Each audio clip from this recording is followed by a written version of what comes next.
जैसा कि सभी जानते हैं कि बाइसेप्स अधूरा है ट्राइसेप्स के बिना। कितना ही खूबसूरत बाइसेप आप बना लीजिए, जब तक ट्राइसेप्स आपके पास मैसिव और शार्प नहीं है, तब तक आपके आर्म्स की खूबसूरती में चार चांद नहीं लग सकते। तो लिहाजा इस खूबसूरती के, आपके आर्म्स की खूबसूरती को और चार चांद लगाते हैं और तैयार करते हैं अपना अपीलिंग ट्राइसेप्स। आइए,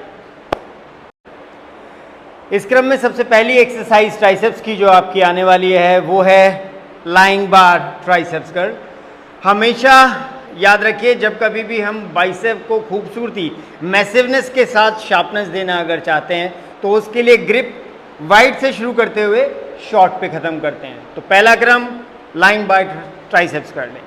इसके लिए अमूमन हम यूज़ किया करते हैं 3 फीटी या 4 फीटी रॉड। ग्रिप जैसे मैंने बोला वाइड रखते हैं, कोहनियों को अंदर रखते हुए स्टेडी स्टेट रखते हैं, आर्म्स अब नहीं हिलने वाला है। एल्बोज बेंड करते हुए माथे तक लाइए एंड पुश अप। 1 2 3। इसको आपने रेपिटेशंस लेने हैं, मैक्सिमम 15 और मिनिमम 6। 9 10 11 12 13 14 एंड 15। ये आपका पहला सेट हुआ।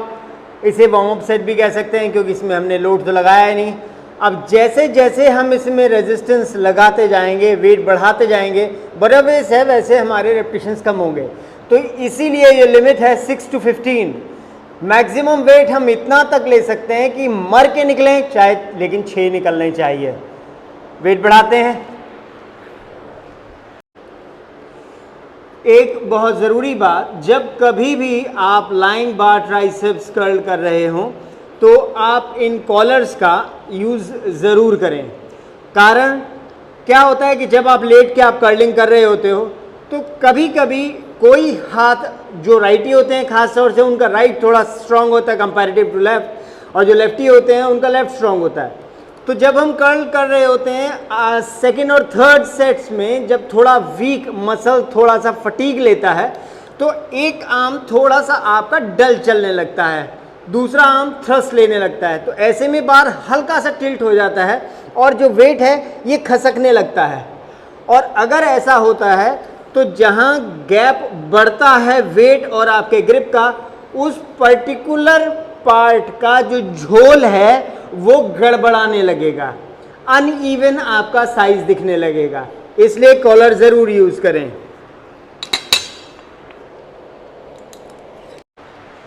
सेकंड सेट, मेरी कोशिश है अभी भी रेपिटेशन 15 करने की। सो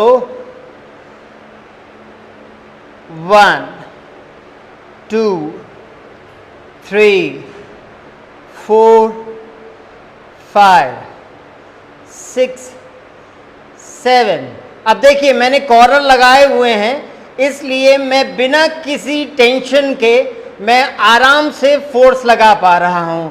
अगर कॉलर नहीं होते तो मेरा दिमाग डाइवर्ट रहता कि कहीं कभी राइट प्लेट बाहर निकल गई, कभी लेफ्ट प्लेट बाहर निकल गई, और मैं फोकस लगा के सेट नहीं ले पाता।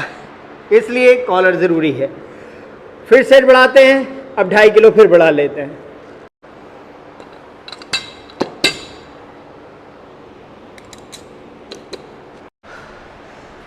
अब मैं तीसरा सेट लेने वाला हूं। अब देखिए, तीसरा सेट ले लिया, वेट बढ़ा दिया, इसका मतलब ये नहीं है कि अब मैंने दिमाग में डाला हुआ था कि 6 to 15 तो अब 6 रेप निकल जाए, कोई बात नहीं। सेट चाहे आखिरी हो, उसके बाद भी मेरा टारगेट मोटिव यही रहेगा कि मेरे को पूरे 15 ही चाहिए, तभी मैं एडी तक का जोर लगाऊंगा ऐसे कर लेने में। अभी भी मेरा टारगेट है 15 रेप निकालने का। तो 1 2 3, कोहनियां बाहर ना जाएं, कोशिश यही रहेगी। 4 5 6 7 8, 9, 10, 11,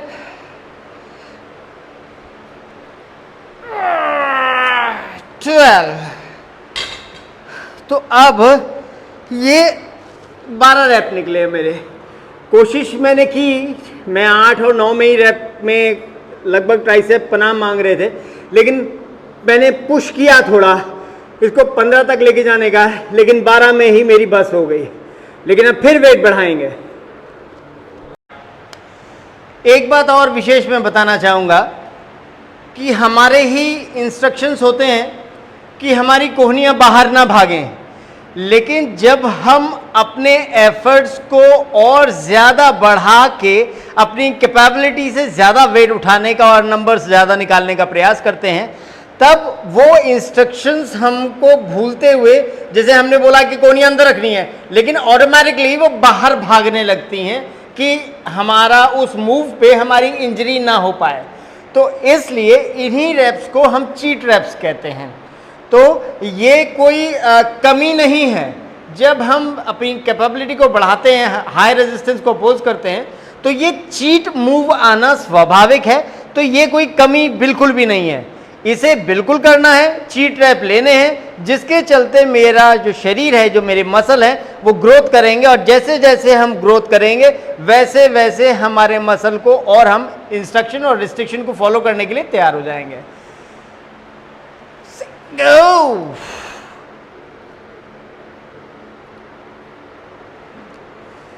अब ये है मेरे आने वाले हैं सॉलिड स्ट्रगलिंग वाले।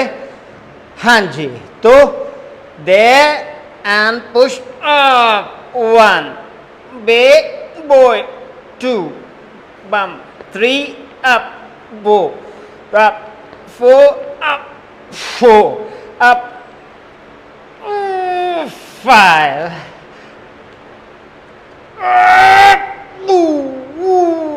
6। तो ये थे 6 रैप। और 6 रैप इसमें निकाले नहीं है, निकले ही 6 हैं। कोशिश मैं कर रहा था 7वें की, लेकिन मेरे हाथों ने साथ नहीं दिया। तो इस लेवल तक आपका आखिरी सेट होना चाहिए। तीसरा सेट था ये पहली एक्सरसाइज का। और सारे ही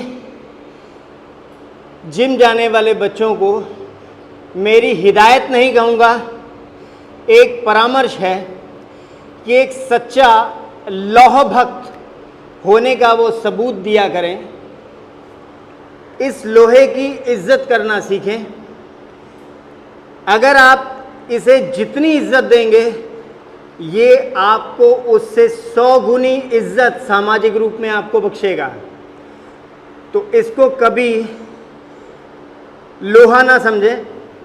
ये आपको तराशने, संवारने और आपका रसूख बढ़ाने का एक सर्वोच्च साधन है। तो इस लोहे की इज्जत करना सीखें।